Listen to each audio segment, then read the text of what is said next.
내가 생각해도 결국 나는 기소는 될 것 같다. 측근들에게 털어놨다는 얘기입니다. 이 얘기를 여러 사람이 듣고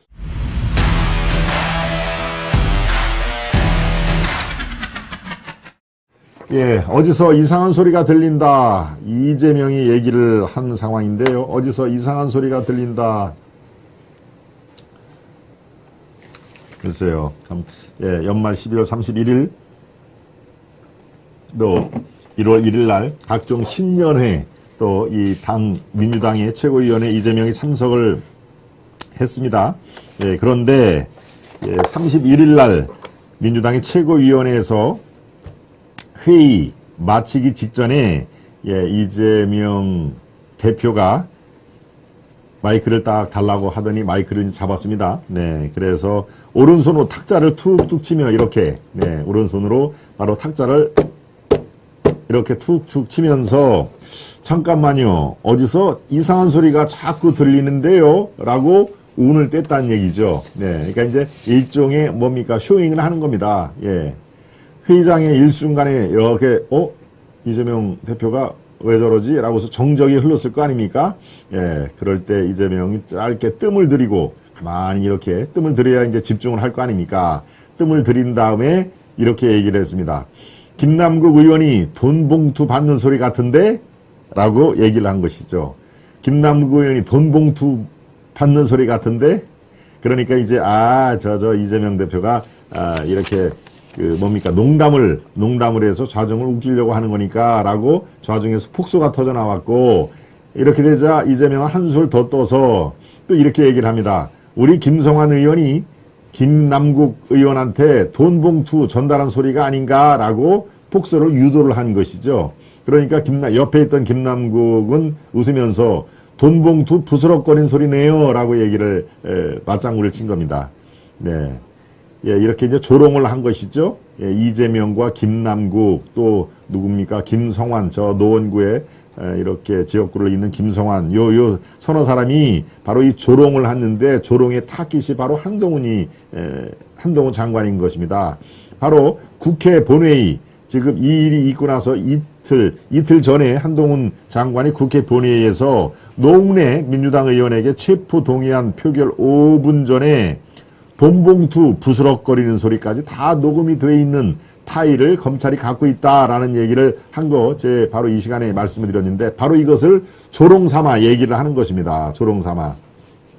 이렇게 탁자를 치더니 김남국 의원이 돈봉투 받는 소리 같은데 라고 이재명이 운을 띈 것이죠. 바로 우리 김성환 의원이 여기 있는 저 김성환 의원이 김남국에게 돈봉투 전달한 소리가 아니에요? 라고 아주 진짓 또 그렇게 눅을 친 것이죠. 눅을. 이러니까 이제 김남국이 저쪽에 있는 김남국이 그거 돈봉투 부스럭거리는 소리 같은데요. 라고 바로 한동훈이 본회의에서 체포 동의안이 반드시 필요하다는 것을 강조를 하기 위해서 돈봉투 부스럭거리는 소리까지 다 녹음이 돼 있다라고 하는 것을 바로 비아냥 조롱을 하는 그런 내용입니다. 이렇게 이런 이재명이 어디서 이상한 소리가 들린다라고 이 최고회의 말미에 아주 이렇게 좌중을 웃기려고 폭소를 유도를 하려고 이렇게 돈봉투 부스럭거리는 소리가 난다 이런 것을 유도를 한 게 글쎄요 바로 비리 혐의를 받는 노웅래 의원의 체포 동의안을 완력으로 막은 것에 대해서 지금 농담 따먹기 할 때냐라고 비판을 한 것이죠. 글쎄요, 참, 이재명은 참 아주 연구할 만한 이 사람입니다. 어떻게 저런 대목에서 최고위원회 회의면은 거의 공식적인 민주당의 최고 의결기관인데, 저기에서조차 저렇게 한동훈 장관을 저렇게 조롱하고, 이렇게 탁자를 치면서, 이게 돈이 부스럭부스럭 하는 게 돈 봉투 소리, 아닙니까? 라고 그렇게 얘기를 합니다. 정말 참, 이 당이 지금 이재명 리스크로 민주당이 아주 흔들거리는데, 글쎄요, 저는 이렇게 아주 정말 참을 수 없는 가벼움, 이런 그 책도 있습니다. 아주 고전에 속하는 책인데요. 참을 수 없는 가벼운, 이게 이재명의 바로 오늘 현 주소라고 저는 보여집니다. 이재명은 그런 행동과 말로 말하고자 하는 게 도대체 뭘까요? 미쳤다고 봐야죠, 루카님. 속으로는 벌벌 떨면서 허세를 부리는군요. 잠자던 개가 웃을 일입니다. 예. 해가님 어머님께도 새해 복 많이 받으십시오. 우리 볼란 도깨비님, 해가님 어머님, 예, 그렇습니다. 아주 참 효녀시대요. 예, 해가님이 어머님을 모시고 저희 팬미팅에도 오신 걸 정확히 기억을 합니다. 부스럭거리는 소리가 돈봉 두 소리인지 어찌하냐는 말일까요? 리치빌님. 그렇습니다. 참, 네. 예, NWC님도 오셨군요. 예, 그동안 지은 죄가 많아 내고 싶은 기사만 내고 있네요. 예, 조선일보를 우리가 NWC님이 예, 말씀해 주셨습니다. 수준 낮은 조롱이죠. 예, NWC님, 조롱, 세븐님, 예, 샤론님 들어오셨고요. 오랜만이죠. 어머님도 올해는 더욱 건강하시고 돌보시는 효녀 해가님에게 하나님의 축복이 넘치는 계명년이 되시기 바랍니다. 예, 한샤론님이 들어오셔서 덕담을 해 주셨습니다. 예, 김정자님, 그렇군요. 박보라님도 들어오셨고요. 네, 죄명이 애드립이네요. 급하긴 급한 모양이네요. 네, 박보라님, 예, 말씀에 많은 분들이 아마 동감을 해 주실 겁니다. 네. 예, 바로 이런 이재명의 참을 수 없는 가벼움. 거기에, 문희상, 민주당의 아주 원로지요? 당 원로인데, 어제 1월 1일 날 각 당에서 이제 신년회를 합니다. 신년회를 하는 그런 상황인데, 바로 문희상 당 고문이 제일 먼저 마이크를 잡더니 이재명 당대표가 당연히 앞에 있겠죠. 그 앞에서 이런 얘기를 했습니다. 토끼는 굴을 3개를 판다. 굴을 3개를 판다. 이 얘기는 뭡니까? 교토 삼굴이라는 사자성어를 빗대서 얘기를 하는데요. 토끼는 만일에 이를 대비해서 굴을 3개 파는 그런 습성이 있다. 즉 여차하면은 다른 플랜 B, 플랜 C까지 다 준비를 하는 아주 준비성이 많은 그 동물이 토끼다. 올해가 계면년 토끼인 만큼 우리도 플랜 B, 플랜 C를 준비를 해야 된다라는 것을 이재명 앞에서 누가 얘기했다고요? 문희상, 예, 전 국회의장이죠. 당 고문이 얘기를 한 것입니다. 토끼는 굴을 3개 판다는 말처럼 대안을 많이 마련하는 해가 돼야 된다 하는 얘기죠. 예, 다양성이 매우 중요하다. 그래서 팬덤 정치를 우회 비판을 했다 하는 그런 이 분석도 있고요. 예, 물론 지도부는 예, 다 이재명이 임명을 사실상 한 최고위원들이라든가 이런 지도부는 올 한 해 이재명을 중심으로 똘똘 뭉치자라고 했지만 바로 문희상이 이렇게 예, 교토 삼굴 토끼는 굴을 3개를 판다 하는 내용이라는 얘기는 예, 사법 처리를 앞에 둔 이재명이 기소가 되고 예, 사법 처리를 받으면은 우리는 플랜 B 준비를 해야 된다라고 많은 사람들이 이 문희상 고민이 당을 위해서 진짜 옳은 말을 하는구나. 이제 이재명만 갖고 저렇게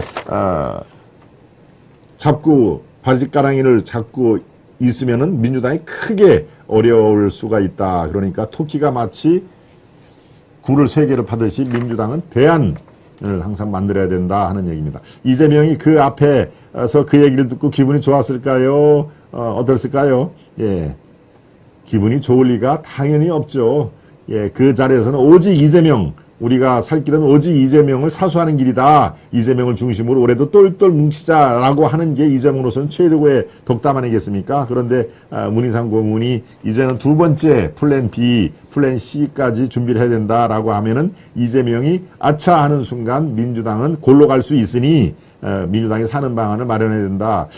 이재명이 듣기로는 야, 이거 나 없이도 민주당 쪽에서 이 생존해야라고 주문을 하는구나라고 당연히 기분이 좋을 리는 당연히 없을 겁니다. 네, 그렇습니다.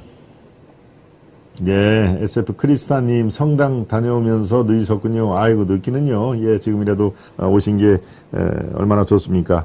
네, 김 박사 새해 복 많이 받으시고 건강하세요. 예, SF 크리스타님도 예, 복 많이 받으시고 올해 최고로 건강한 한 해가 되시길 바랍니다. 네, 어머 오셨군요. 우리 한샤론님의 도희님이 말씀을 해주셨네요. 그렇군요.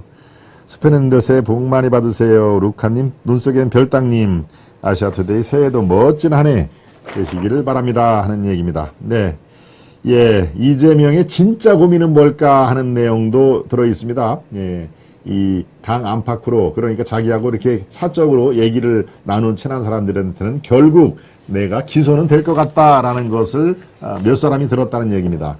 지금 이런 상황에서 무혐의 처리가 나고 이렇게 기소 전 단계에서 자기가 살아날 것 같지는 않다. 내가 생각해도 결국 나는 기소는 될 것 같다. 측근들에게 털어놨다는 얘기입니다. 이 얘기를 여러 사람이 듣고 이재명도 결국에는 기소를 각오를 하고 있구나라고 하는 얘기인데요.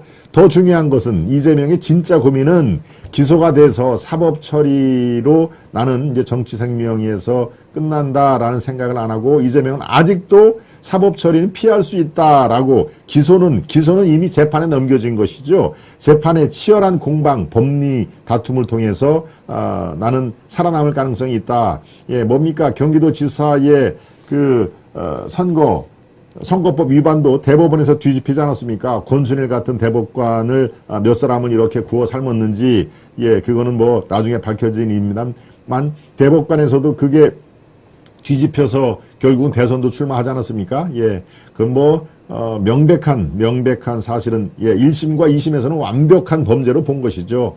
예, 그 형수 뭐 쌍욕을 한 거, 그 다음에 뭐 여러 가지로 정면으로 부인한 거, 뭐 TV 토론에서 이런 것이 대법원에서 뒤집힌 게 정말, 그러니까 이 대법원 아무리 3심 공정한 재판을 위해서 3심을 만들어 놨습니다만 대법원에서 그렇게 이 자기들끼리 이렇게 봐주는 거 얘는 당할 수가 없는 상황이죠. 그래서 이번에도 사법 처리는 내가 잘하면은 피할 수 있다라는 그런 이 희망을 갖지만 바로 사법 처리가 진행이 되면서 당내에서 탈당을 하라. 제가 지난주 금요일 날도 말씀을 드렸습니다. 바로 이 시간에 탈당을 하라라고 그런 목소리가 점점 넓혀질 것이고 1심에서 조그만 그 상황에서 유죄 판결이 나면은 국회의원 배지와 당대표에서 물러나는 상황, 이런 것이 이재명이 가장 두려워하는 그런 내용이다라는 그런 얘기입니다. 그래서 결국은 나도 기소는 될 것 같다라고 하는 측근들에게 이 연말 얘기를 한 게 지금 여의도 정치권에서는 조용히 파문을 내고 있습니다. 이재명도 결국은 자기도 변호사 아닙니까? 변호사이기 때문에 조용하게 기소까지 다 염두에 두고 지금 이른바 좀 잘나가는 변호사들을 방패막이 삼는 지금 상황입니다. 변호사를 지금 여러 명이 자기 그 진영에 지금 들어오게 해서 자기의 그 법리 다툼, 법정 공방에 대비를 하는 그런, 아마 이재명은 연말에 가장 그것을 주로 이렇게 고민을 했던 것 같습니다. 네. 눈 속엔 별당님 의부증이네요, 이재명. 네. 좋습니다. 두 번째 이슈까지 마무리를 듣고요. 세 번째 이슈로 가기 전에 만평을 살펴보겠습니다. 만평입니다. 다시 뛰라고 얘기를 했는데요. 2023년 계묘년에 토끼가 북해규업, 다시 뛰자라고 얘기를 하면서 열심히 뛰는데 눈 덮인 그 눈밭에 북해규업이 도사리고 있다. 저게 덫이네요. 덫. 그렇죠? 북해규업이 대한민국에 항상 위협으로 존재를 한다라고 계묘년에 다시 뛰는 토끼까지 지금 저렇게 땀을 흘리게 만든다. 참 북해규업. 어제는 어떻습니까? 김정은이 자기 딸 김주행가요? 김주행가 또 미사일 발사하는데 또 데려와서 그 사진을, 참 글쎄요. 자기 딸을 사랑한다면은 저게 살상용 무기에 데려와서 저렇게 하고 싶을까 하는 생각이 드는데요. 아무튼 참 북해규업. 그렇습니다. 두 번째 만평으로 보겠습니다. 판도라의 상자가 지금 열리고 있나요? 병역 비리 대박. 검찰이 판도라의 상자를 열라고 하니까 벌써 병역 비리가 한두 건이 아니고 여기저기서 스멀스멀 튀어나온다 하는 얘기. 1월 중에 아마 병역 비리 관련돼서 여러분들이 아시는 이름들이 꽤 나올 겁니다. 지금 그 얘기를 하고 있는 건데요. 1월 달에 병역 비리 큰 게 지금 도사리고 있다 하는 얘기를 이 만평에서 살펴봤습니다. 세 번째 만평을 살펴봤고요. 구독, 좋아요, 우리 스패너님이 열심히 말씀을 해주셨습니다만은 구독자 배가운동, 이것을 지금 신년에도 활발하게 전개를 해 나가려고 합니다. 아마도 여러분들이 제가 부탁 말씀을 드린 거에 많은 분들이 실천을 해 주셔서 최근 한 3일 동안에 1,300명 이상의 구독자가 이렇게 가파르게 늘은 상황이 아마 여러분들 구독자 배가 운동 덕분이 아닌가 싶은 생각이 드는데요. 아무튼 1월 달 내내 여러분들 지금 기존의 왕 애청자 여러분들이 새로운 구독자 한 분을 초대를 해서 구독자로 만들어 주시는 게 바로 구독자 배가 운동의 요치 아니겠습니까? 여러분들이 부디 구독자 배가 운동에 적극적으로 동참을 해 주시기를 다시 한번 강조를 드립니다.